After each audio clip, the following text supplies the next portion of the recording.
Let's talk about the TV series called Alice, which aired back in 1976. It's a show full of laughs, surprises, and some tear-jerking moments. If you're watching this video, get ready for some funny, shocking, and sad facts about the series. So, keep your eyes peeled. When did you first catch a glimpse of this show? Was it on a lazy Sunday afternoon or during a weekday evening? Share your earliest memories in the comments below. Now, there's bound to be a scene or moment from the series that stuck with you. Maybe it's a hilarious kitchen mishap or a heartwarming exchange between characters. What's that unforgettable moment for you? And hey, we want to hear your stories too. Do you have a cherished memory or a personal experience related to this show? Share it with us down below. We're all ears. Get ready to dive into the world of Alice and relive those nostalgic moments. So, grab your popcorn and let's get started. In the late 1970s, a TV series emerged as a cultural phenomenon, resonating with viewers across the nation. This show, centering around the life of a widowed waitress in an Arizona diner, captured the essence of everyday struggles. It quickly became a beloved part of many people's lives, inspiring a fervent fan base. The show's popularity paved the way for spin-offs, including one named Flo that delved into the story of a character from the diner. Additionally, a movie titled Alice Doesn't Live Here Anymore served as the initial inspiration for the TV series. Beyond the screen, the show's influence extended to merchandise, with Alice-themed products like t-shirts, mugs, and cookbooks becoming cherished items for fans. This merchandise became a tangible way for enthusiasts to express their love for the characters and storyline. While the show concluded in 1985, its impact lingered on, continuing to be a topic of fond conversation for those who grew up watching it. It wasn't merely a TV series, it became an integral part of people's lives, holding a special place in their hearts. In 1976, Polly Holliday played antagonistic roles in two movies, All the President's Men and Gremlins, aligning with her time on a popular TV series. Concurrently, Linda Lavin gained public recognition for her lead role in the same series. When Diane Ladd departed from the show, her character's exit was explained by having Belle sell one of her songs and pursue a career as a professional songwriter. Polly Holliday's dual antagonistic roles, Linda Lavin's notable stint, and Diane Ladd's departure marked significant moments in the series. The development of the TV series Alice is chronicled in the book Alice Life Behind the Counter in Mel's Greasy Spoon, published by Bear Manor Media.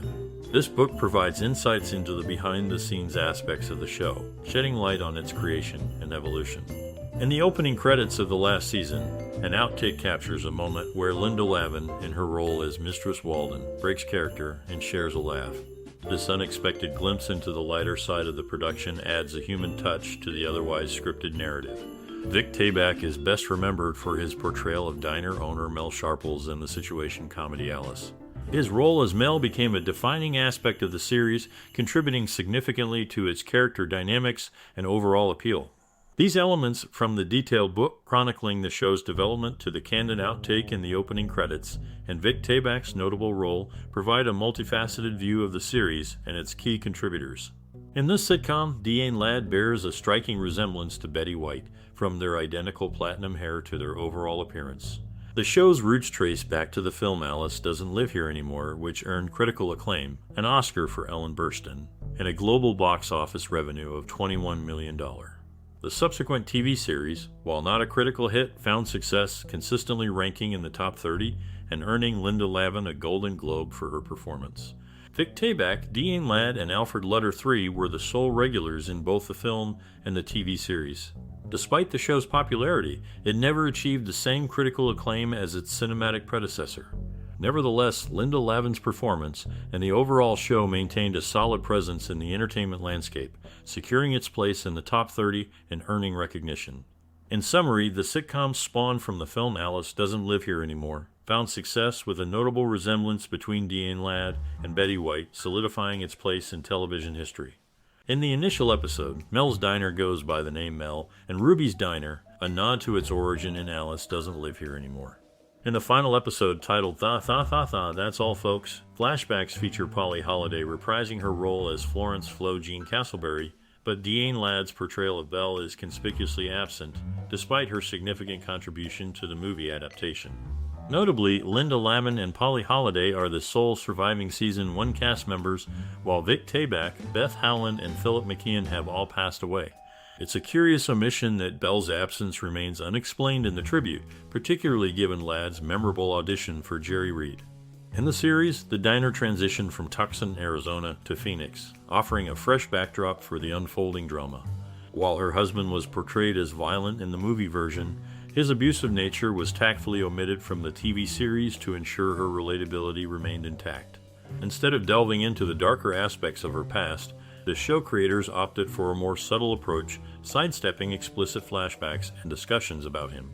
This decision not only preserved the lighthearted tone of the series, but also allowed viewers to focus on Alice's journey without unnecessary distractions. One particularly notable aspect of the show's humor was the writers' unique approach. Whenever they found themselves at a comedic impasse, they would ingeniously resort to giving a character a funny costume or hat. This clever tactic injected a refreshing dose of levity into each episode, ensuring that audiences were consistently entertained. Amidst the production of the series, alleged conflicts arose among the cast, with Linda Lavin reportedly facing difficulties getting along with her co-stars. Consequently, Polly Holliday and Diane Ladd departed from the show. Ironically, similar issues were rumored to have occurred in the sister series One Day at a Time, where Bonnie Franklin also faced challenges with some co-stars, namely Glenn Scarpelli and Mary Louise Wilson, leading to their exit as well. Vera stood as the sole remaining waitress alongside Alice throughout the entirety of the series. Following his high school graduation, Tommy pursued higher education at Arizona State University in Tempe, where he joined the basketball team. In the heart of Phoenix, Arizona, there's a well-known spot called Pat's Family Restaurant. It used to be called Mel's Diner, the place that inspired a famous TV show. Mel, the owner, was fond of calling Jolene Blondie, but interestingly, he never got married, unlike the story in the show where Ruby was his late wife. This detail came out in Good Buddy Flow. The diner has been around for years, a favorite among locals for its tasty food and cozy atmosphere. The neon sign outside glows warmly at night, giving it a nostalgic feel. Pat's isn't just a place to eat, it's part of the town's history. People love hearing stories about Mel and his friends, reminding them of simpler times. When you're in Phoenix, make sure to visit Pat's and enjoy some nostalgia along with your meal. Every dish has a story here, and every customer has a memory. Diane Ladd, known for her role as Flo and Alice, doesn't live here anymore, joined the cast in the fourth season as Belle Dupree, replacing Flo, who departed for her own series, Flo. Polly Holliday, who portrayed the brassy and cynical Flo on Alice, left the show due to reported friction with Linda Lavin, the titular star. Holliday went on to star in her own spin-off series, Flo, in 1980. Despite the success of both actresses, neither Diane Ladd nor Polly Holliday returned to Alice. Ladd's successor, Celia Weston, continued until the series concluded. The show's theme song was sung by Linda Lavin,